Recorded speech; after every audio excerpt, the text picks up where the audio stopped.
Hello students, in this lecture we will see numerical number 2 based on graph theory. So numerical क्या दिया है? For the circuit shown, draw the oriented graph and write the incidence matrix, F cut set matrix and tie set matrix. Tie set matrix is also known as F circuit matrix. तो पहले आपको ये सब matrix बनाने के पहले you have to obtain a graph. और graph कैसे बनाया जाता है? So it is a collection of nodes and branches. So you have to identify the nodes. Node it is a junction where more than 3 elements are connected. So in nodes इधर highlight कर दिए गए हैं. Now what about this one and this node? So though the graphically these 2 points are different, electrically this is one and the same thing. So ये एक ही node है. And then you will have one more node over here. So basically 1, 2, 3, 4 and 5. 5 nodes are over here. So I'm marking those nodes 1, 2, 3 and then you will have 4th and the 5th one over here. Node number has to be written without bracket. So मैंने इधर ये node number लिख दिए हैं. And now you have join these nodes using branches. But there is a current source between this node, that is node number 3 and you can say 5 over here. So ये branch इधर नहीं आएगा. But instead of between 3 and 5 there will be a branch because of this 2 ohm resistance.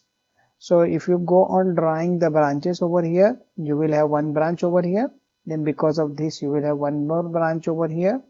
Then because of this, you will have one more branch for 2 ohm. You will have this branch. Then for this 2 ohm, there will be one more branch. For this 2 ohm and voltage source, you will have this branch. And for 4 farad capacitance, you will have this branch. So ये हम लोग ने तो graph बना दिया है, but आपको इधर ब्रांच नंबर्स लिखने पड़ेंगे. So I am writing the branch numbers over here. So this is branch number 1, 2, 3, 4, 5, 6 and 7. तो ये हो गया कौन सा? अनओरिएंटेड ग्राफ और अनडायरेक्टेड ग्राफ. अभी इसके ऊपर आपको डायरेक्शंस मार्क करने पड़ेंगे. So I am marking the directions over here. Branch number 1, 2, 3, 4 and 5 and then you have 6 and 7.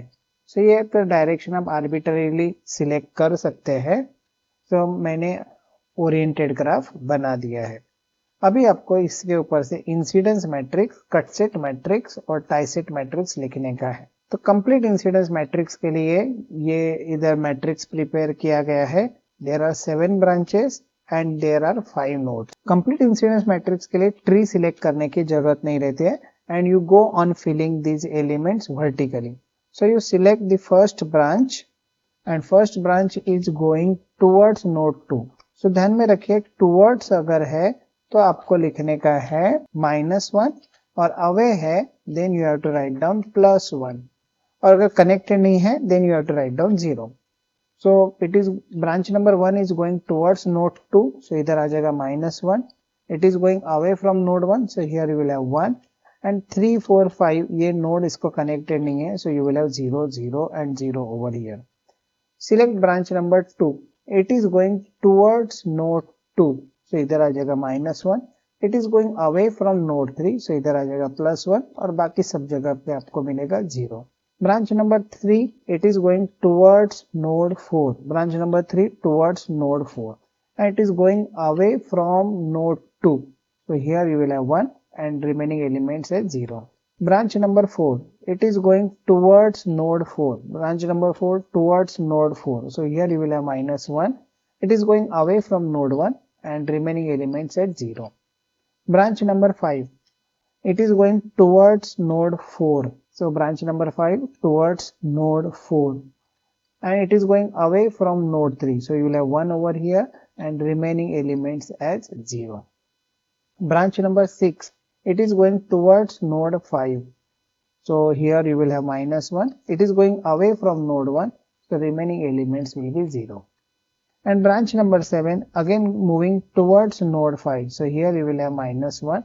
It is going away from node 3. So here you will have +1 and बाकी के elements आपके 0 हो जाएंगे. So complete incidence matrix तो हम लोग ने लिख दिया है. Now you eliminate one of the row and you can write down the incidence matrix. So incidence matrix को दूसरा नाम क्या है? Reduce incidence matrix. And for this purpose you have to eliminate any one row. So I am eliminating the last row from the complete incidence matrix, and you can write down the incidence matrix over here. So first column I will have 1 minus 1 0 0, then I will have 0 minus 1 1 0, and then 0 1 0 minus 1 1 0 0 minus 1 0 0 1 minus 1 1 double 0 sorry triple 0, and then you will have 0 0 1 0.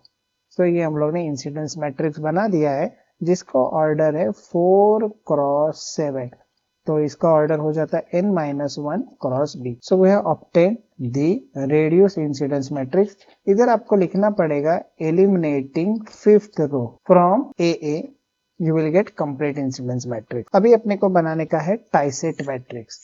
सो ये graph है और मैंने इसमें से कुछ link select किया है और ट्री भी सिलेक्ट किया है. ट्री की प्रॉपर्टी क्या रहती है?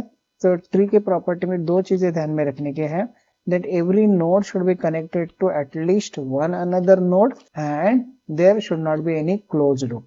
So मैंने इसमें ये ट्री सिलेक्ट किया है, branch number 6 1 3 and 5. So branches of a tree are known as twigs. So मेरे ट्विक्स कौन से हो गए? सो इसमें आ जाएगा 1 3 5 एंड 6. और लिंक्स कौन से आ गए? लिंक्स कौन से हैं? जो कोट्री के ब्रांचेस है या डैश लाइन से दिखाए जाते हैं उनको बोलते हैं लिंक्स. तो वो आ गए आपके 2 4 एंड 7. अभी आपको टाइसेट बनाने का है. तो टाइसेट किससे बनता है? टाइसेट ट्विक से नहीं बनता. ये टी का रिलेशन नहीं है, ये टी और इधर लिंक का रिलेशन है. So you will have tie set of 2 क्योंकि इधर 2 लिखा गया है. Then you will have tie set 4 and then you will have tie set 7. तो पहले इनके एलिमेंट्स हम लोग फाइंड आउट कर लेते हैं. So Tyset 2, that means you are making this branch number 2 as a thick line. और जैसे ये thick हो जाएगा, there will be a closed loop. And closed loop consists of 2, 3, 5. So here you will have 2, 3 and 5. अभी आप Tyset 4 लिख रहे हैं, तो 4 लिख रहे हैं तो 4 तो elements उसमें रहेगा ही. And when you make this as a thick line, then there will be a closed loop of 4, 1 and 3. So 4, 1, 3 इसका closed loop बन गया है. And similarly for 7, and now the closed loop will be of 7 1 3 5 6. ये खाली मैं sequential order में लिख देता हूँ. ये बड़ा लूप आने वाला है इधर 7 6 1 3 5. ये आ गया आपका टाइसेट का लूप. चलो अभी आपको टाइसेट मैट्रिक्स बनाने का है और टाइसेट मैट्रिक्स हम लोग दिखाते हैं लेटर B से. और इधर आपको क्या लिखने का रहता है? टाइसेट. तो टाइसेट 2 4 एंड 7. और इधर क्या लिखने का रहता है आपको? ब्रांचेस. और ब्रांचेस कौन से है इसमें? सो you will have 7 branches over here 1 2 3 4 5 6 7. ध्यान में रखिए टाइसेट में एंट्रीज आपको हॉरिजॉन्टली करने की रहती है. सो ब्रांच नंबर 2 फॉर टाइसेट 2, तो एंट्री तो इधर 1 ही हो जाएगी. Now we have to travel in this loop 2 3 5 in this manner. Okay. So according to the direction of 2, तो 2 देखो ये ऐसे जा रहा है, that means you have to complete a path like this one. You have to move in this manner. 3 का direction उसके साथ मैच हो रहा है, hence you will have +1 over here. But 5 का डायरेक्शन उसके अपोजिट में हो रहा है, so you will have -1 over here. और बाकी सब एलिमेंट्स क्या हो जाएंगे? 0, as they are not a part of this टाइसेट. टाइसेट 4, टाइसेट 4 लिखा है तो 4 का एंट्री तो इधर 1 हो जाएगा. और 4 आप अगर कंप्लीट करते हैं then you have to complete this loop in this manner. You have to select the direction of this link. So ये इधर 4 के हिसाब से आप इधर मूव कर रहे हैं. So 3 का डायरेक्शन उसके अपोजिट में आ जाएगा और 1 का भी उसके अपोजिट में आ जाएगा. So here you will have -1 और बाकी सब एलिमेंट्स आपके 0 हो जाएंगे. Now we are talking about टाइसेट 7. तो 7 है तो you have to travel this loop in this manner.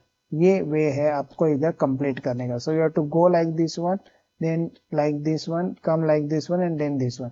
सो 7 का आप टाइसेट लिख रहे हैं तो 7 का एंट्री इधर +1 हो जाएगा. Now we are going like this one but 6 का डायरेक्शन अपोजिट में है. सो इधर आ जाएगा -1. 1 का डायरेक्शन कोइंसाइड हो रहा है. ये देखो ये आप ऐसे मूव हो रहे हैं. हाँ ये आप ऐसे मूव हो रहे हैं ये लूप में. सो 1 का डायरेक्शन उसके साथ कोइंसाइड हो रहा है, सो +1 आ जाएगा. 3 का डायरेक्शन भी कोइंसाइड हो रहा है तो +1 हो जाएगा. बट 5 का डायरेक्शन अपोजिट में आ रहा है, सो इधर आ जाएगा -1 और बाकी सब एलिमेंट्स आपके क्या हो जाएंगे? 0 हो जाएंगे. सो आपने ये टाइसेट मैट्रिक्स इधर लिख दिया है. ये मैं इधर ही छोड़ देता हूँ. You can separate out the twigs and the links and you can check that B is divided into 2 parts. BT and BL, and you will observe that the BL matrix is unitary matrix. तो देखिए BL में कौन कौन रहेगा 2 4 7, so देखिए 2 4 और 7 अगर आप कॉलम ऑब्जर्व करें so 1 0 0 0 1 0 और 0 0 1, तो ये यूनिटरी मैट्रिक्स इधर आ गया है। अभी आपको कट सेट मैट्रिक्स बनाने का है, तो इसके इधर आपको पहले ट्विक्स एंड लिंक्स लिखने पड़ेंगे। तो ट्विक्स कौन से है, जो थिक लाइन है वो, तो कौन कौन है thick line 1 3 5 and 6, so 1 3 5 and 6 constitute your twigs। और लिंक्स कौन है, so लिंक्स है जो डैश लाइन वो है 2 4 and 7, मैंने खाली सिक्वेंशियल मैनर में इधर लिख दिया है। अभी आपको कट सेट बनाने का है और फंडामेंटल कट सेट मैट्रिक्स बनाने का है। तो कट सेट ये हमेशा ट्विक से बनता है, so you will have F cut set 1, जिसका एलिमेंट एक तो 1 ही रहेगा और बाकी सब एलिमेंट्स आपको ढूंढने पड़ेंगे। Then you will have F cut set 3, तो उसमें 3 तो एलिमेंट रहेगा ही। Then you will have F cut set 5, you will have 5 as an element, and the last one is F cut set 7, और बाकी एलिमेंट्स आपको ढूंढने के हैं। और ये एलिमेंट कैसे फाइंड आउट करने के रहते, now you have to cut this twig 1 in such a manner that only one thick line will get cut and as many dash line। so आप इसको कट कैसे करोगे, अभी आप ये नोडल बेसिस पे इधर कट नहीं कर सकते, क्योंकि अगर नोडल बेसिस पे अगर आप कट करने के लिए गए तो ये थिक लाइन भी इधर कट हो जाएगी। तो मैंने लेक्चर नंबर 6 में ये बताया है कि आपको ये स्ट्रेट लाइन से इधर कट करने का है। सो ये देखो ये कट मैंने इधर कर दिया है।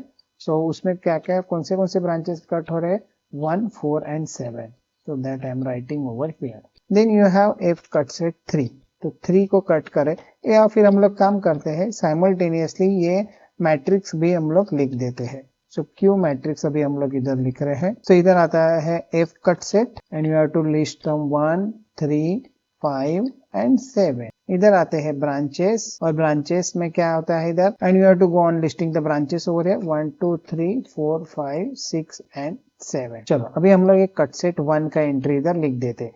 सो कट सेट 1 तो मैंने इधर दिखाया है और 1 4 7 एलिमेंट है। अभी आप ये देख ब्रांच नंबर 1 जो है ये कट ऐसे इस साइड से कट कर रहा है, ब्रांच नंबर 4 भी उस साइड से ही कट कर रहा है। ये देखो एरो भले नीचे हो लेकिन ये ऊपर से ही कट करके गया है। सो 1 के लिए इधर +1 होगा, 4 के लिए भी इधर 1 होगा, बट 7 ये अपोजिट डायरेक्शन में आ गए। So here you will have -1 और बाकी सब एलिमेंट्स आपके क्या हो जाएंगे 0। Now will talk about cut set 3। So cut set 3 के लिए आपको क्या करने का है, इसको ऐसा कट करने का है कि एक ही थिक लाइन कट हो। तो ये देखिए ये कट आप ऐसे कर सकते हैं। ओके तो इसका एलिमेंट्स क्या क्या हो गए 3 2 4 7, तो ये मैंने सिक्वेंशियल मैनर में इधर लिख दिए। अभी आप 3 इसको कैसे इंटरसेक्ट कर रहा है वो देखने का है। So it is going like this manner. अभी आप देखिए 2 is going in opposite manner. ये कट के दो साइड है, upper side and another one you can say right side और लोअर साइड। सो ये 3 तो ये साइड से कट करके जा रहा है। सो 3 का ये अपोजिट में रहेगा। सो जिसका कट सेट है उसको तो आपको पहले +1 लिखना पड़ेगा। अभी 2 देखिए ब्रांच नंबर 2 ये अपोजिट साइड से कट हो रहा है। सो इधर आ जाएगा आपका -1। 4 कहाँ से आ रहा है, तो 4 ये इस साइड से आ रहा है। सो ये सेम साइड से कट हो रहा है, तो ये हो जाएगा इधर +1। 7 किधर से कट करके गया, ये अपोजिट डायरेक्शन से कट करके गया है।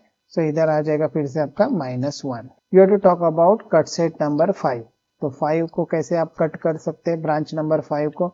सो ये सिंपल वे से कट कर सकते हैं। ये देखो ये ऐसे आप सिंपल कर सकते हैं, या आप नोडल बेसिस से भी इसको कट कर सकते हैं। सो इसके एलिमेंट्स आप इजीली फाइंड आउट कर सकते हैं। इसमें आ जाएगा 5 2 and 7, ये इधर आ गया 5 2 and 7। सो 5 का कट सेट है तो इधर 5 के लिए एंट्री तो 1 हो जाएगा। 5 is going away from node 3, 2 is also going away from node 3 and branch number 7 direction is also going away from node 3। तो ये सेम पैटर्न के इधर डायरेक्शन है। सो आपको इधर 2 5 और 7 के लिए आपको 1 1 1 लिखने का, बाकी सब एलिमेंट्स आपके 0 हो जाएंगे। मैंने ये कट सेट 3 के लिए बाकी के एलिमेंट्स इधर 0 नहीं लिखे थे, सो ये मैंने अभी इधर लिख दिए हैं। और अभी आपको लिखने का लास्ट वाला f कट सेट 7। ये इधर f कट सेट 6 होना चाहिए था। हाँ मैंने गलती से इधर ये लिखा है, और इधर आ जाएगा कट सेट 6। तो 6 को आप अभी कैसे कट कर सकते हैं, तो 6 को देखिए आप इधर ये साइड पे तो नहीं कट कर सकते, तो सिंपली आप ये नोडल बेसिस पे इसको कट कर सकते हैं आप, या फिर हॉरिजॉन्टल लाइन ऐसे बना दीजिए तो 6 और 7 कट हो जाएगा। सो या फिर आप नोडल बेसिस पे आप कट कर सकते हैं नोड नंबर 5 लेके, तो 6 और 7 दे आर द एलिमेंट। तो अगर आप 6 का कट सेट लिख रहे हैं तो 6 के लिए एंट्री तो 1 हो जाएगा, and branch number 6 is going towards this node, 7 is also moving towards this node, तो इधर आ जाएगा +1 और बाकी सब एलिमेंट्स आपके क्या हो जाएंगे 0। तो हम लोग ने क्यू मैट्रिक्स इधर लिख दिया है। Q matrix is divided into two part, QT and QL. But if you see properly over here, QT is unitary matrix and QL can be anything. So QT twigs कौन से थे 1 3 5 6, तो ये देखिए 1 3 5 और 6। अगर ये कॉलम्स अगर आप साइड बाय साइड अरेंज कर देते हैं तो वो हो जाएगा आपका unitary matrix. So we have completed this numerical. अच्छे से प्रैक्टिस कीजिए। Thank you.